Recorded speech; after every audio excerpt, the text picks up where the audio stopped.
Structures are bitches. Let's get into it. Welcome to the Crystal Crawford Show. I'm Crystal Crawford, and I invite you to a deep exploration of the tools of access consciousness and a totally different way of being.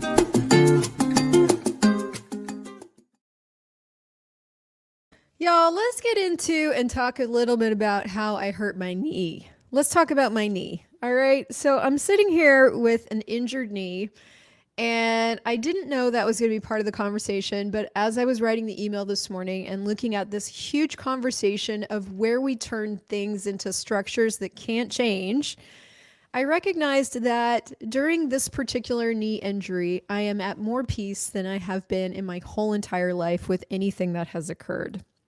And the one thing that I changed, hi Luna, is I committed to myself last weekend. That's right. Me and myself got married. We committed. We are long-term now. We're in it for the long term. And I didn't mean that to be a joke because it's really actually true.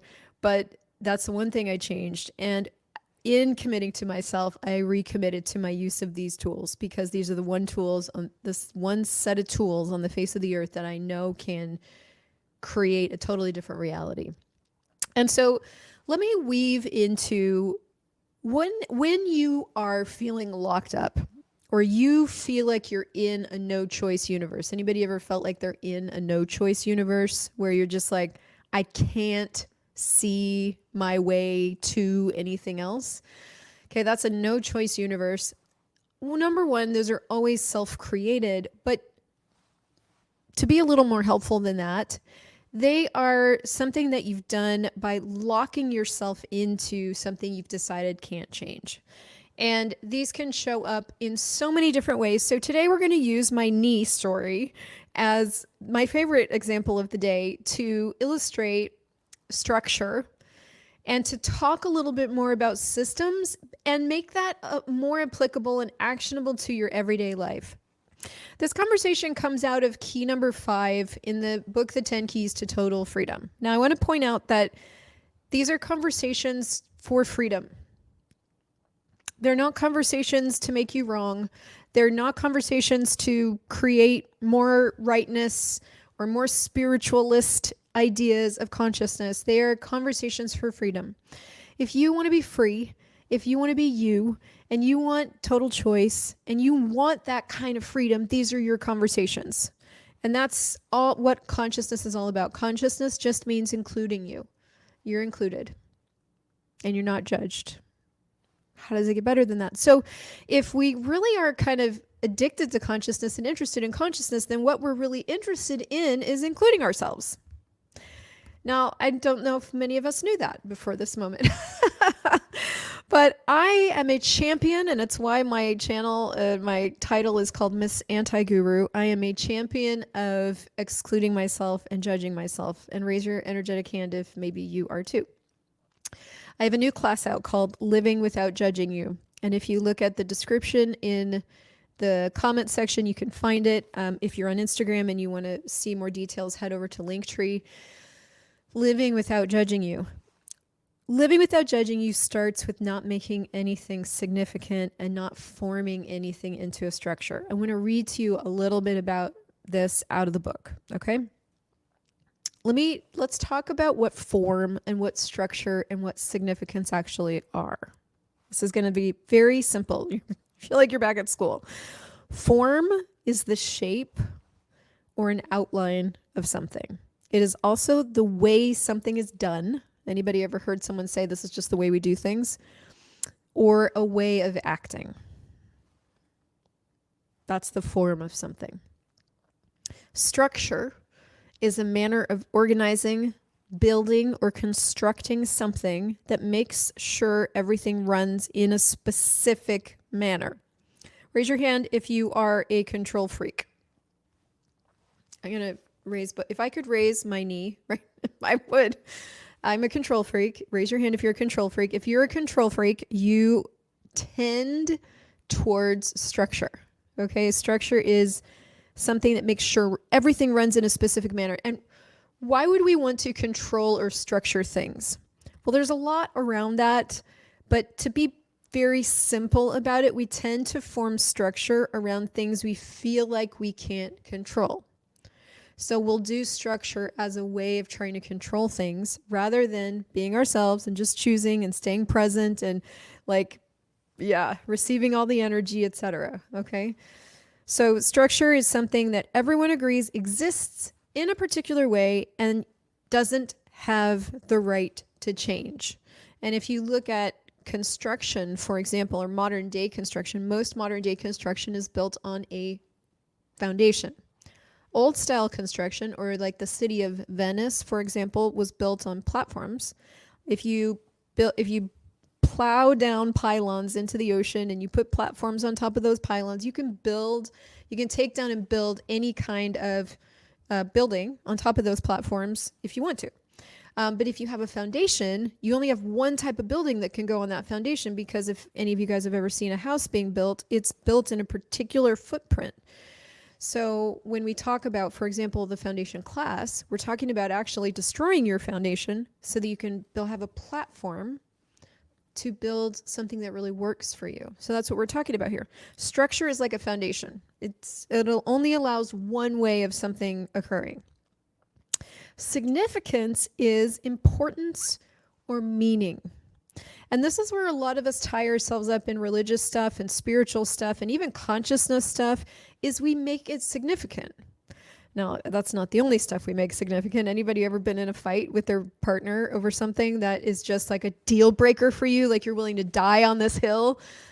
That's something you're making significant. Anybody had something that they can't seem to change, or a way of making money seems really hard? Anywhere where there's difficulty in your own world is something you've made into a form, a structure, or a significance. And a lot of us do this with our bodies, which is why we have stiffness and difficulty in our body. There's at some point something got made significant. Okay, so there it is. There, we've got our working definition of what form, structure, and significance are. Now, let me tell you what this has to do with my knee, and even more importantly, what it has to do with you.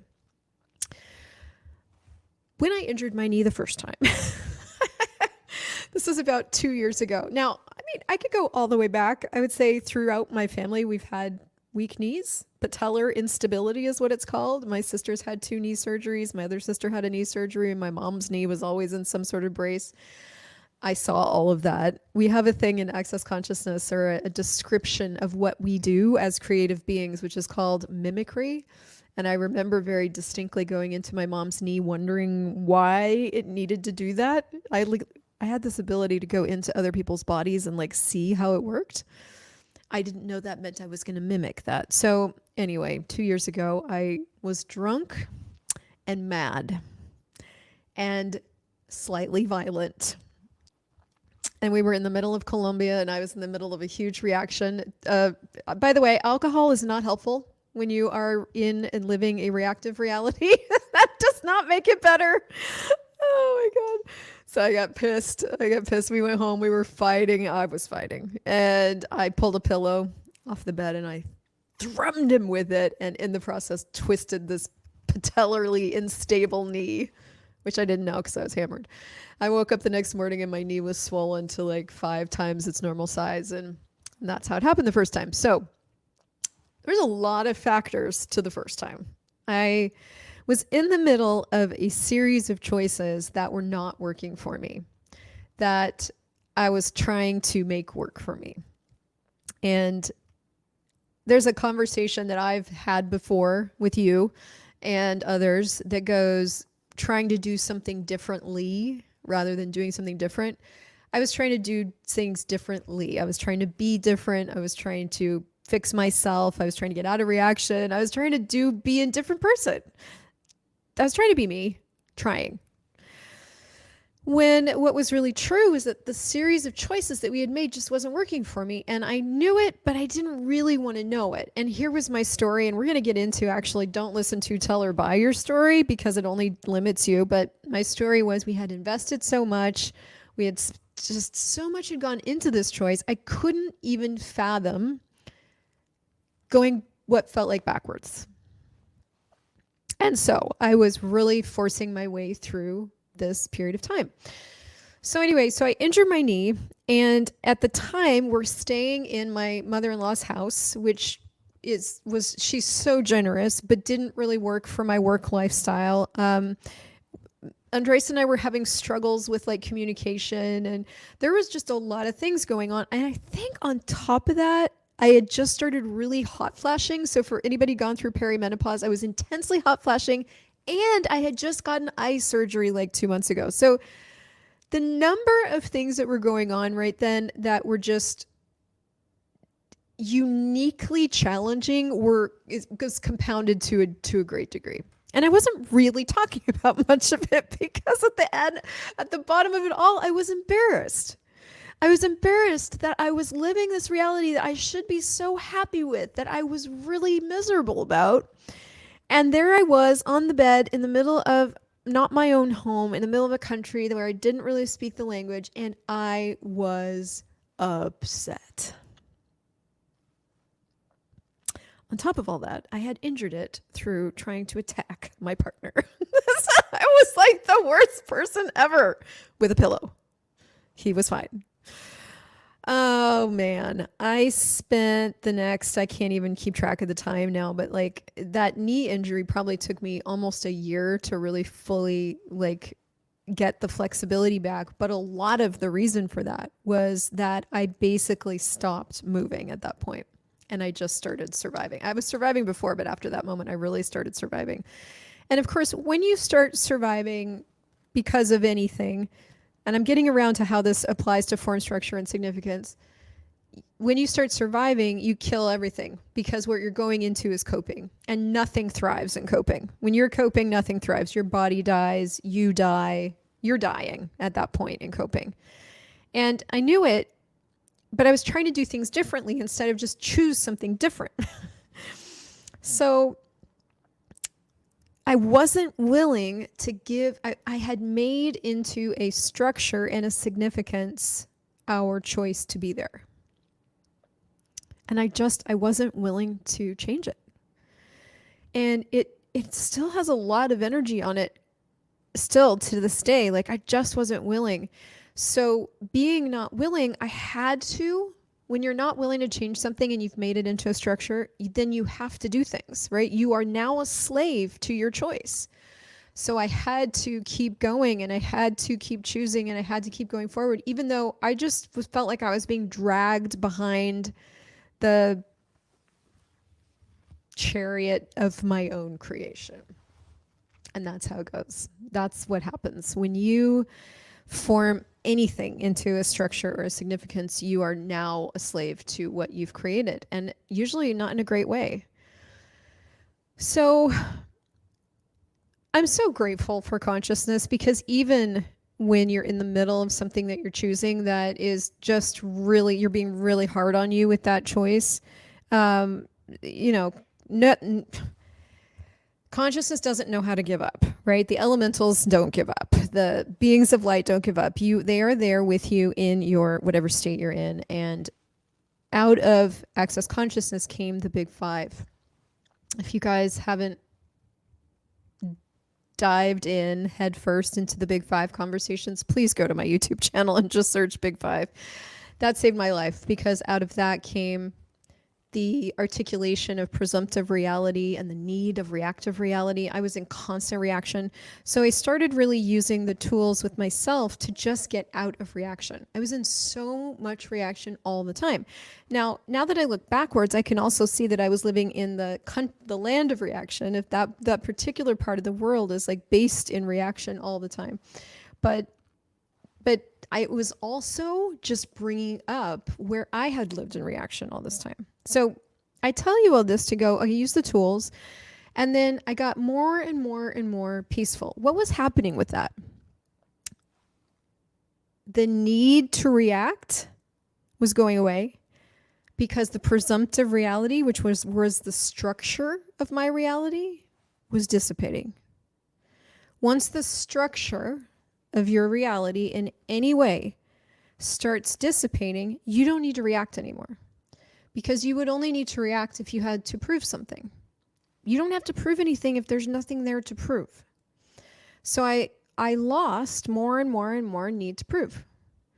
And I was continuing to use the tools and I was continuing to be in classes. And one day, out of a class and conversation with Gary Douglas, I had a moment, an afternoon, where I sat with all of our choices, and I finally became willing to choose something else. And that's when I had the conversation with Andres that said, this is not working for me. I'm not going to do this anymore here. I'm going forward to the US, and if you want to come, you're invited. And so here we are, not in the US, but not in Latin America anymore. We're in Canada now. I took all the unconscious structure in my world and surrendered it to the tools and became able once again to choose something that was really going to work for me.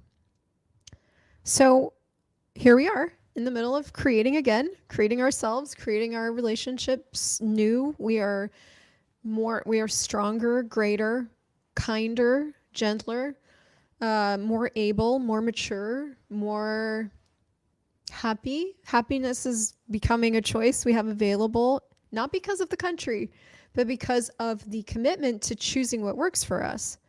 So this weekend, when I got into a swinging competition with a 9-year-old and was determined to win because I'm a competitive,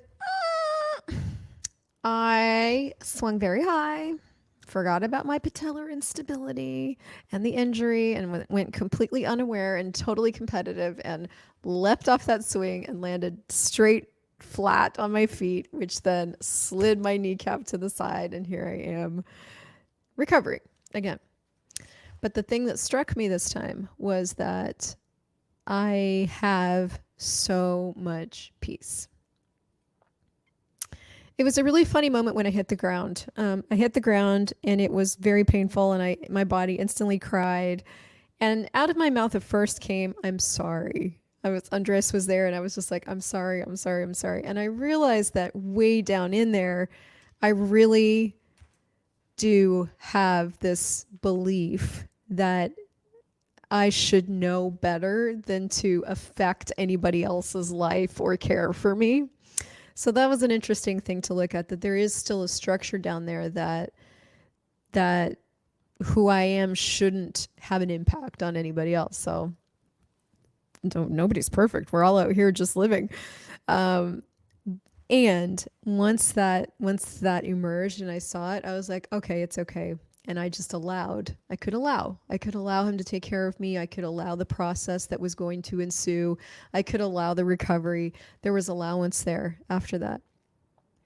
That was very striking to me. And I wanted to touch a little bit more on this thing that happens with us where we get ourselves trapped into a no choice universe. I mean, I guess to flesh that out a little bit more with the piece I had over the weekend, I couldn't spin around the house like I normally do. I'm a very independent, very fast moving, like ADD person. So even though I'm creating at home all the time, I'm like up and down and moving and doing all these things. I couldn't do that. So I was like on my ass on the couch with my leg up and icing my knee. But even then, there was this ability inside of me to have ease with everything. And this is where the motto of Access Consciousness comes from. All of life comes to me with ease and joy and glory. Even my own unconsciousness, even my own awareness, even shitty things, even things that shouldn't be easy can come to me with ease. And so I realized I was living this, and that's what really struck me of how much I had changed, number one, but also like what a gift that this is to you and to me. Like what gift this is to ourselves. Let me read this little section to you. This is a big chapter, and we're going to study this more in my new series, Living Without Judging You. So if you need the link to that, it starts Thursday. Let me know. This is Gary talking here. He goes, one of the things we've run into is, here we go. Gary says, when you have a sense of ease with something, It means you're coming out of form and structure and significance. When you're using force or you feel the need to do something, you are doing form and structure and significance. And honestly, all week, this last week, I was working with myself on this. Raise your hand if you tend to go to force. If you tend to do a lot of control, planning, then you tend towards structure. I tend towards structure, totally. But we're a great gift because a lot of us are big mashups. I'm also this incredible ball of chaos thing, right? I'm an incredible ball of chaos. And so so these two sides of my personality can work really well together and they can create a different reality if I don't let the control side become dominant. So all week I've been dominating with space. And what I mean by that is as I've been looking at my different projects, and this is one of the ways you can mitigate your need to do form and structure. No, this is not a religious thing. This is a consciousness thing. I've been dominating with space. So what that looks like is this. When you feel yourself going into any kind of control or contraction or heavy or dense or something that you don't really want to do, but you feel like you have to, be space again and look at the thing from space, as space, and go, do I actually need to do that thing?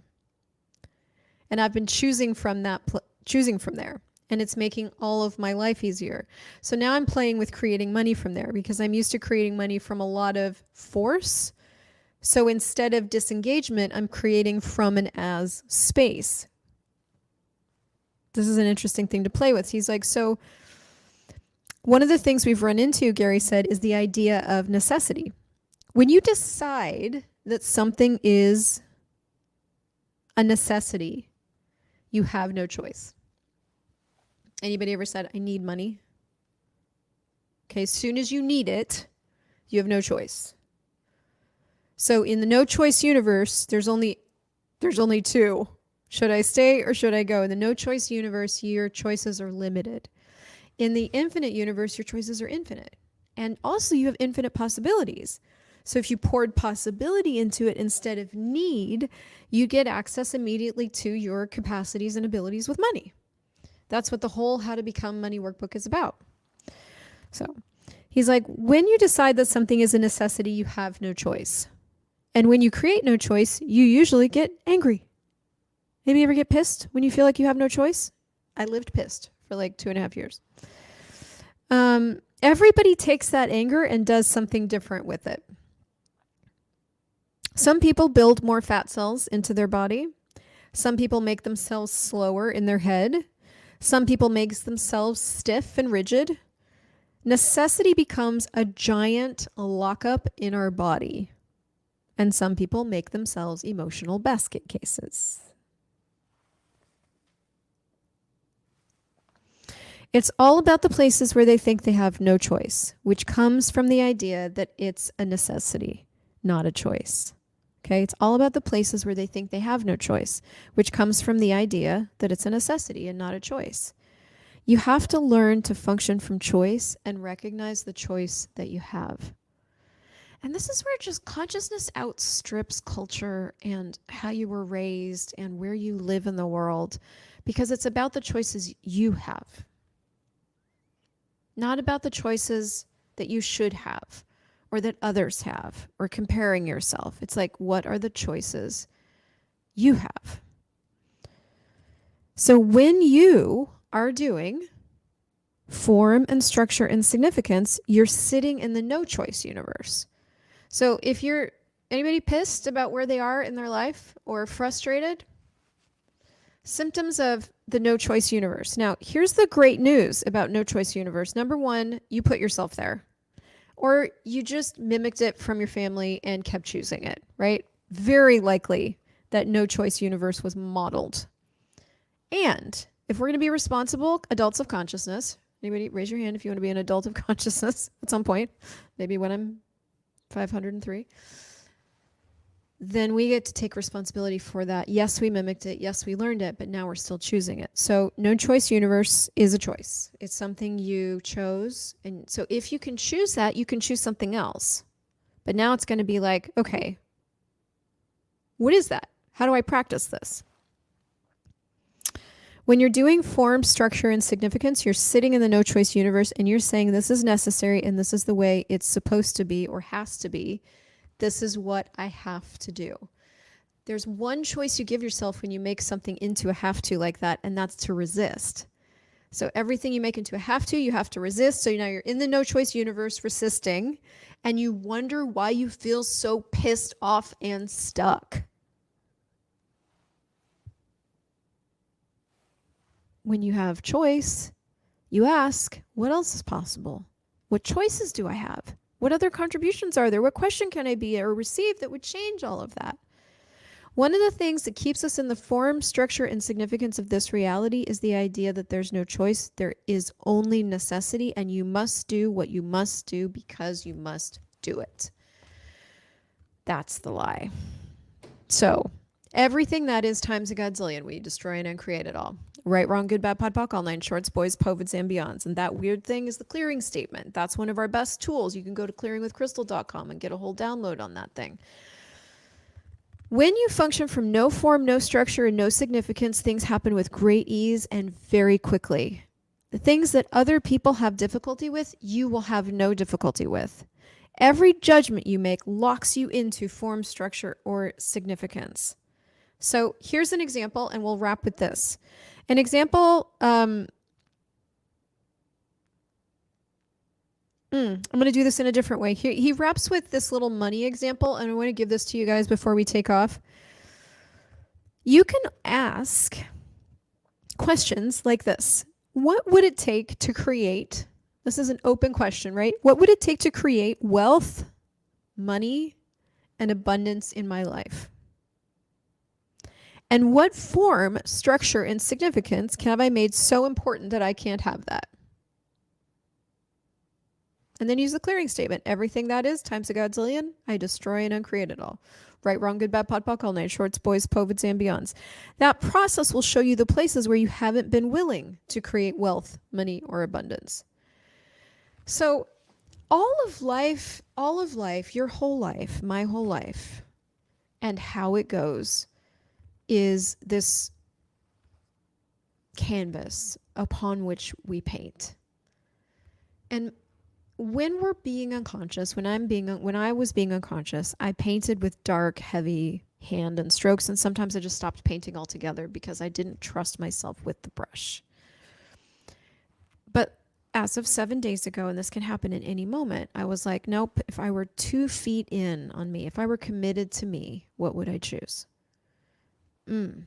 I would go forward with my creation of a totally different reality for myself. And I would take you guys if you want to come with me. A totally different reality, this normal thing that we're taught is no choice universe. You don't have a choice. You're the sum total of what you went through, who your parents are, where you were raised, the color of your skin, the language you speak, the culture you come from. That's you. Your gender. Sorry, dude. Maybe better luck next time. That's no choice universe. You're welcome. That's what we were raised with. The infinite universe, filled with infinite possibilities and infinite choice, which is what infinite beings have access to, if they're willing, is a totally different reality. It doesn't function in the same way as that other one. No choice universe, you have limited choices, and they're based on things. In the infinite universe, you have infinite choice, and it's based on nothing. It's based on the fact that you can choose if you're willing. And so a great question to start to ask is, what are the infinite possibilities for whatever you want to ask for to show up? What are the infinite possibilities for me being greater than I am today? Greater today than I was yesterday? What are the infinite possibilities for money and wealth and abundance in my life? What are the infinite possibilities for my knee and my body? So to wrap up the body story and my knee story, I have been just asking my body to show me what I can be with it. I have, applied energy and body processes, ice and question. And 3 days later, it's night and day to what it was before.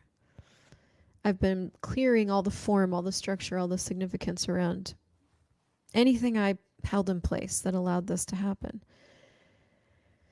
So we have you and I have available to us a different reality if we want it. It's just there for us to choose. And we can create from it. We just have to learn and teach ourselves and clear out anything that doesn't allow us to choose that. And that's what I want to invite you to in Living Without Judging You. It's a new class that starts Thursday. So direct message me for the link. Share this conversation with a friend who definitely needs a pick-me-up on their life and it feels stuck right now. And I will see you guys in the next conversation.